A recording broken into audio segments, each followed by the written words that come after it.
अंदर जाने नहीं दे रहे मूर्ति। ये मूर्ति की वजह से नहीं जाने दे रहे, मूर्ति नहीं जाएगी, तस्वीर ले आओ छोटी और चले जाओ अंदर, अपना प्रोग्राम कर लो। जब हमने पहले परमिशन ले रखी है, सब A to Z हॉल से लेके गेस्ट हाउस से लेके सब रजिस्ट्रार BC प्रोडक्टर से सबसे ले रखी है, हमारी मूर्ति की वजह से नहीं जाने दे रहे हम अंदर।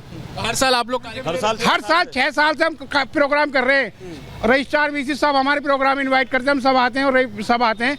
और अब क्या हमने अपनी मूर्ति लानी 2 घंटे के लिए, अपनी मूर्ति वहाँ जमा के उसकी पूजा करने के लिए हम सोच रहे हैं, तो उस मूर्ति की वजह से हम अंदर नहीं जाने दे रहे। हम सर ये मांग कर रहे हैं, जिन्होंने हमें गालियाँ दी हैं रोका, वो 2 आदमी यहाँ जाएं। रजिस्ट्रार साहब का इन्होंने नाम लिया है कि ये मूर्ति अंदर नहीं जाएगी, रजिस्ट्रार साहब हमें वजह बता दें कि ये क्यों नहीं जाएगी अंदर, बस ये हमारी 3 बात सर। हर साल मूर्ति ले जाते हैं? हर साल हम सर जाते पूजा करते हैं, 1 घंटे की पूजा होती है हमारी, वापस ले आते हैं साथ में। अब ये बताओ सर, हम वाल्मीकि हैं, जब हम इनके घर पर जाके सफाई काम करें, इनके कपड़े धोएं, सब कुछ करें, जब हम वाल्मीकि हैं ना, जीते जाते हो तो ये रोक नहीं रहे, मूर्ति है इसको क्यों रोक रहे हैं सर, बताओ आप। तो सुना आपने, वाल्मीकि समाज के लोग थे जो 1 घंटे का बता रहे थे कि उनका कार्यक्रम था, लेकिन ये नफरती नहीं है तो और क्या है कि उन्हें भी घुसने नहीं दिया गया। और ऐसा कोई पहली बार नहीं हुआ, कई ऐसे मौके आ चुके हैं। चलिए जानकारी जल्दी से आपके सामने हम रख रहे हैं, क्योंकि ऐसा कई बार हुआ है जब इस तरह की विरोध की तस्वीर सामने आई है। CAA को लेकर छात्रों में हिंसक प्रदर्शन हो गया था, यहाँ तक कि पुलिस को अंदर घुसना पड़ा था। शाहीन बाग आंदोलन में भी ये छात्र हिस्सा थे, जामिया के छात्र। दिल्ली दंगों से भी कुछ छात्रों का कनेक्शन सामने आया था। वहीं बाबरी के समर्थन में भी यहाँ जामिया के अंदर प्रदर्शन और नारेबाजी की तस्वीर हमने देखी है। प्रोफेसर पर धर्मांतरण का आरोप लगा था, और ये ज्यादा दिन पुराना मामला नहीं है। ये कह दिया था कि अगर आपको यहाँ प्रोफेसर के तौर पर काम करना है तो धर्मांतरण करो, तभी काम हो पाएगा। और यहाँ तक कि ये भी अभी आपने एक ABVP के छात्रों को सुना था जिसने ये बताया कि कैसे अगर आप हिजाब नहीं पहनते तो एंट्री नहीं होगी। ये भी बीच में समझ में आई थी तस्वीर। ये 2019 की जरा आपको तस्वीर दिखा रहे हैं, क्योंकि हम जिक्र कर रहे हैं CAA NRC का। वहां उस वक्त कैसा माहौल था ये आप तस्वीर में देख रहे हैं, और यहाँ पत्थरबाजी हो गई थी। ये देखिए, पुलिस पर पत्थरबाजी हुई थी। विरोध करना कोई खराब बात नहीं है, आप अपनी बात रख सकते हैं, लेकिन यहाँ तक नौबत आ जाना कि पत्थरबाजी हो जाए, ये 2019 की तस्वीर आपको इसीलिए दिखा रहे हैं क्योंकि ये नफरत का कैंपस बन गया है। यहाँ कुछ भी होता है तुरंत प्रदर्शन शुरू हो जाते हैं। कोई चीज लागू नहीं हुई, उस पर बात हो रही है, बात ही तो हुई थी उस वक्त CAA NRC की। इतनी दिक्कत यहाँ हो गई कि प्रदर्शन तो शुरू हुए और उसके बाद पत्थरबाजी हुई। और अगली तस्वीर देखिए, आपको याद होगा आजादी आजादी के नारे लगे थे और वो वायरल हुआ था, बहुत वायरल हुआ था। ये तभी की तस्वीर हम आपको दिखा रहे हैं, तब भी इसी तरह प्रदर्शन हुआ था। समझ में नहीं आता कि यहाँ पढ़ाई करने आते हैं या प्रदर्शनों का हिस्सा ही बने रहने आते हैं।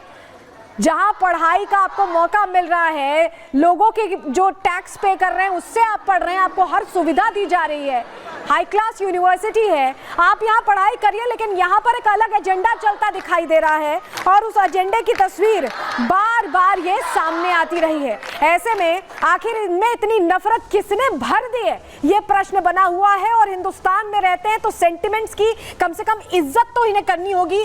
दूसरों की आस्था का अगर ये सम्मान नहीं कर सकते तो कैसे चलेगा, ये सवाल बना हुआ है। चलिए अब आगे बढ़ते हैं, अगली सेगमेंट का रुख करेंगे और बात अब करेंगे उत्तर प्रदेश की, क्योंकि यहाँ पर उपचुनाव की लड़ाई को लेकर घमासान बनता दिखाई दे रहा है।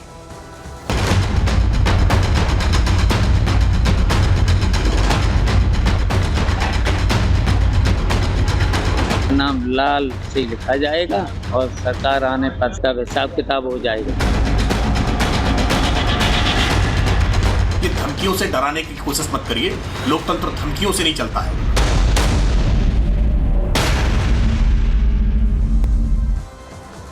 तो उपचुनाव बिल्कुल सर पर हैं। 9 जगहों के लिए उपचुनावों की तारीखों का ऐलान हो गया और इसके साथ ही जो समाजवादी पार्टी के बयानवीर हैं वो भी मैदान में कूद गए हैं।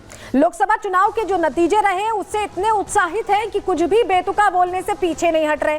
लोगों में एक तरह से अलग ही तरह की छवि अपनी लेकर चल रहे हैं समाजवादी पार्टी के बयानवीर। आपको बताएं कि PDA के नाम पर उस वक्त लोकसभा चुनाव के दौरान बांटा था और अब दूसरी तरह की राजनीति करते दिखाई दे रहे हैं। बयान बहादुर जो एक्टिव हुए वो कोई छोटे मोटे नेता नहीं है, समाजवादी पार्टी के तमाम बड़े चेहरे हैं जो ऐसे वार्निंग दे रहे हैं कि जैसे उपचुनाव में ही नहीं 27 में उनकी सरकार बन गई हो। रुख वैसा है, लहजा वैसा है, आक्रामकता ऐसी है। आपको हम सिर्फ कह नहीं रहे, सुनवा देते हैं। शिवपाल यादव को पहले सुनवाते हैं, जरा सुनिए कैसे प्रशासनिक अमले के लोगों को वार्निंग दे रहे हैं शिवपाल, सुनिए जरा।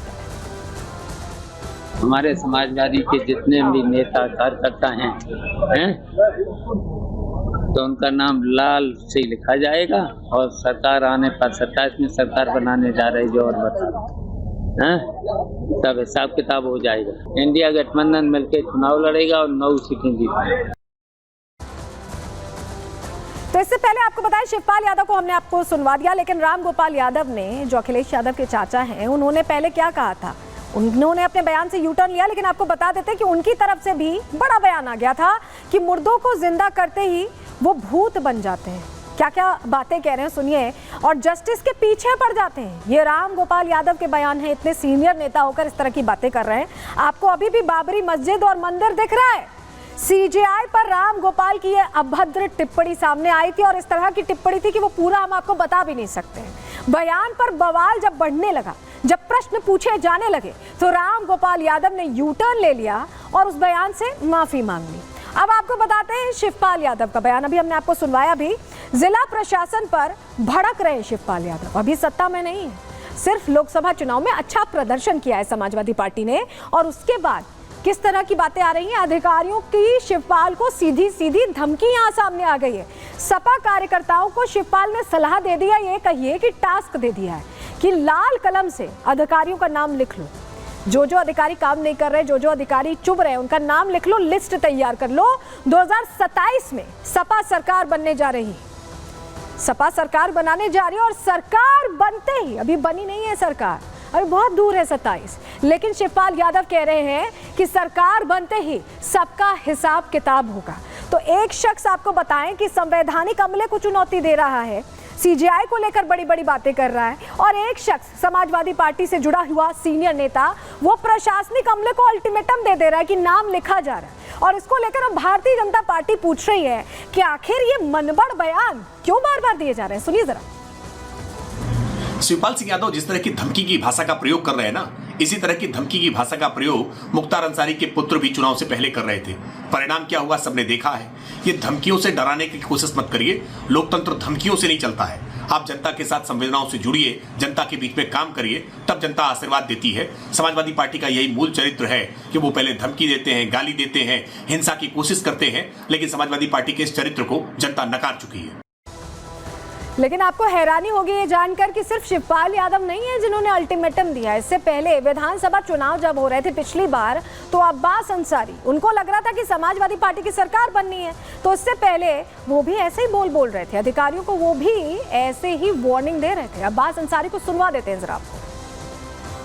अगर मेरे लोगों की आन बान शान इज्जत आबरू पे कोई आंच डालने की कोशिश करेगा तो उस आंच को बुझाना हम जानते हैं। आज तक बुझाया है, आगे भी बुझाएंगे। हमें कोई रोक नहीं सकता इस बात से। और रही बात, चंद दिनों की बात बची रह गई है। आज जो उछल रहे हैं, कूद रहे हैं, मेरे नौजवान साथियों के ऊपर कुछ बितके बैल जो हैं वो फुफकार रहे हैं। मेरे नौजवान साथियों की तरफ कुछ बैल अपनी सींग काट के खड़े हैं